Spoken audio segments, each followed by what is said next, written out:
Welcome back to my channel. இன்னைக்கு நான் செய்து காட்ட போற ரெசிபி ரோட்டு கடை மசால் பூரி தான் செய்து காட்ட போறேன். வீட்லயே எப்படி ஹைஜீனிக்கா செய்யலான்னு இப்போ நான் செய்து காட்ட போறேன். அதை எப்படி செய்யலாம்னு இப்போ வீடியோக்குள்ள போய் பார்க்கலாம் வாங்க. இப்போ மசாலா பூரி செய்யறதுக்கு பட்டாணியும் உருளைக்கிழங்கும் முதல்ல வேக வச்சிடலாம். நான் 1/4 கிலோ அளவுக்கு பட்டாணி எடுத்திருக்கேன். அது நேற்று நைட்டே ஊற வச்சுட்டேன். இப்போ இதை வேக வைக்க போறேன்.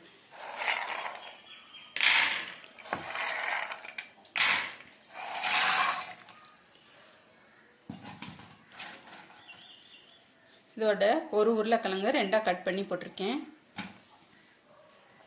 ஒரு 2 டம்ளர் அளவுக்கு தண்ணி சேர்த்துக்கோங்க.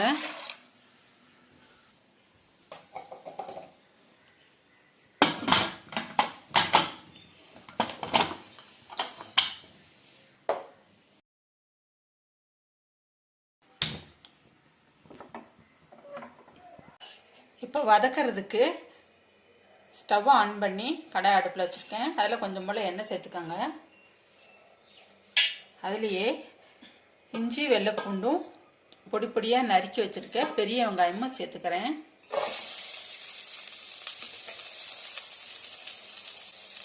இதோட 2 பெரிய தக்காளியும் பொடியாக நறுக்கி வச்சுருக்கேன், அதையும் சேர்த்துக்கிறேன். இது எல்லாத்தையும் ஒன்றா வதக்கிக்கலாம்.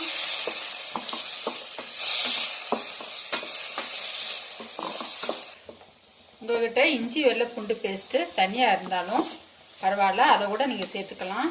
இதோட வதக்கி அரைக்கணும்னு அவசியம் இல்லை. வெறும் வெங்காயமும் தக்காளியும் மட்டும் வதக்கி அரைச்சா போதும். இப்போ பட்டாணி வெந்துருச்சான்னு பார்க்கலாம்.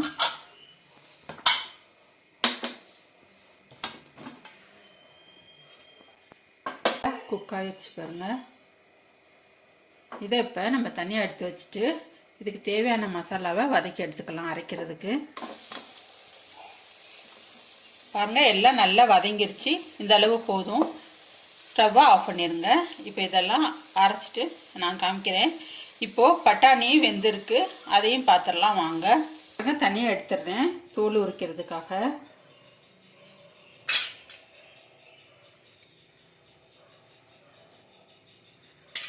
இதில் இருக்க தண்ணியை கொஞ்சமாக வடிகட்டிடுங்க.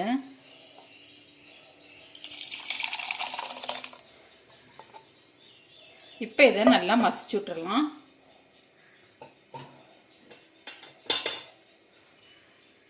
ரொம்ப மசிக்க வேண்டாம், 1-2 மசிச்சு விட்டா போதும்.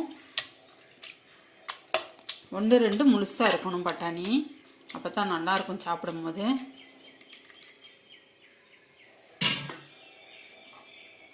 இப்போ இதோடையே இந்த உருளைக்கிழங்கையும் தோல் உரிச்சிட்டு நான் சேர்த்துக்க போகிறேன்.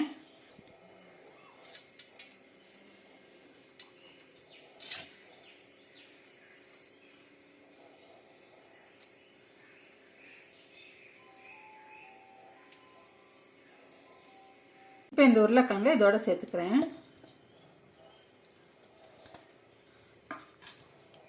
இதையும் லேசாக மசிச்சு விட்ருங்க.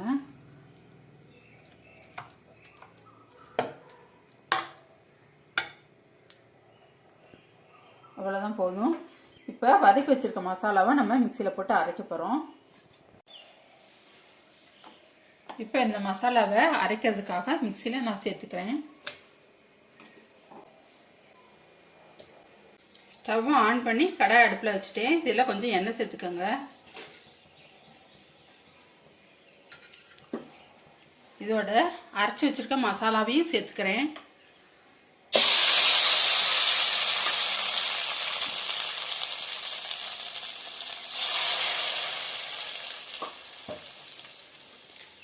நல்லா கலக்கி விடுங்க. இதை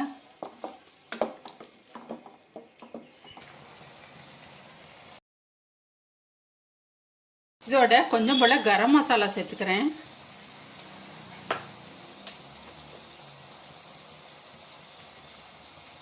ஒரு ஸ்பூன் அளவுக்கு மிளகாத்தூள் சேர்த்துக்கிறேன், பிளெயின் மிளகாத்தூள். ஒரு 1/4 ஸ்பூன் அளவுக்கு மஞ்சத்தூள் சேர்த்துக்கிறேன்.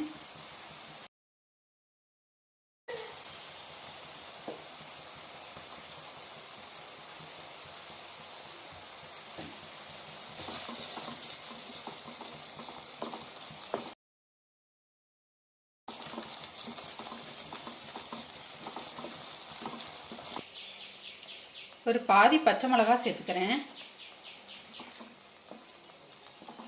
விருப்பப்பட்ட இந்த மசாலாவோடையே சேர்த்து நீங்கள் அரைச்சிக்கலாம் பச்சை மிளகாயை.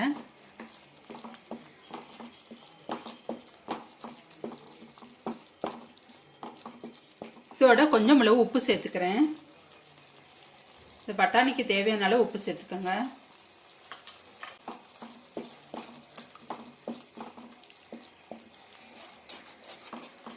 இதோட கொஞ்சம் போல ஆம்ச்சூர் தூள் சேர்த்துக்கிறேன்.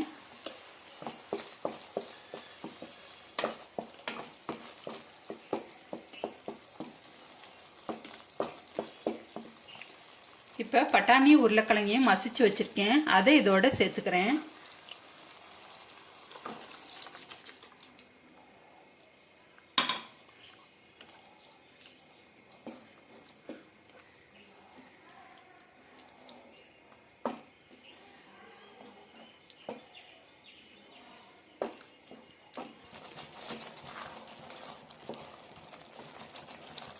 மசாலா சூப்பராக ரெடி ஆயிடுச்சு. நல்லா கொதிச்சு வந்துருச்சு பாருங்கள். இந்த சமயத்தில் இதை ஆஃப் பண்ணிடுங்க.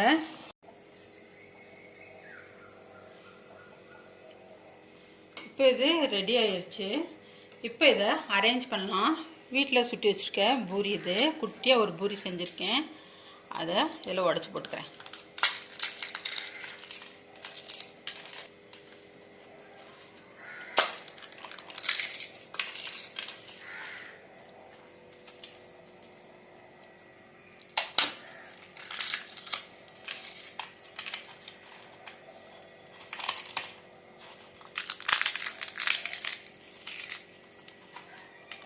இப்போ பட்டாணி மசாலாவை இதில் சேர்த்துக்கிறேன்.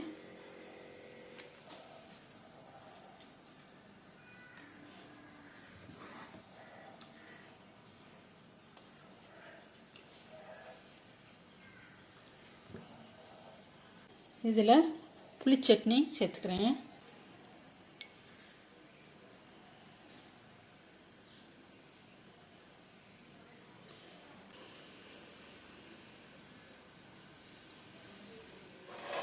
இதோட பொடியாக நறுக்கி வச்சுருக்கேன் வெங்காயத்தை சேர்த்துக்கிறேன்.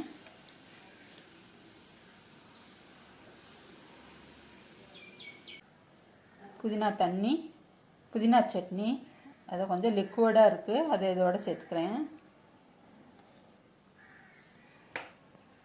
இதோட லெமன் வேணும்னா நீங்கள் சேர்த்துக்கலாம்.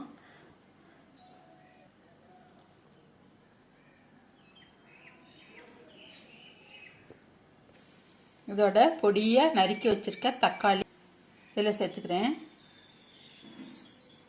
வீட்டில் செஞ்ச ஓமப்பொடி இதை இதோட சேர்த்துக்கிறேன்.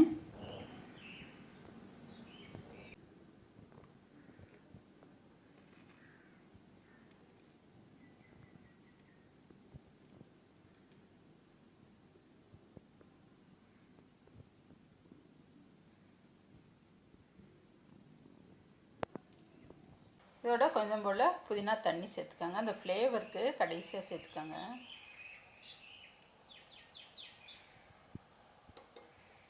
அவ்வளோதாங்க, சூப்பரான ரோட்டு கடை பூரி மசாலா. நீங்களும் இது மாதிரி உங்கள் வீட்டில் ட்ரை பண்ணி பார்த்துட்டு எப்படி இருக்குன்னு கமெண்ட் பண்ணுங்கள். இந்த வீடியோ உங்களுக்கு பிடிச்சிருந்துச்சுன்னா லைக் பண்ணுங்கள், ஷேர் பண்ணுங்கள், சப்ஸ்கிரைப் பண்ணுங்கள். தேங்க்யூ.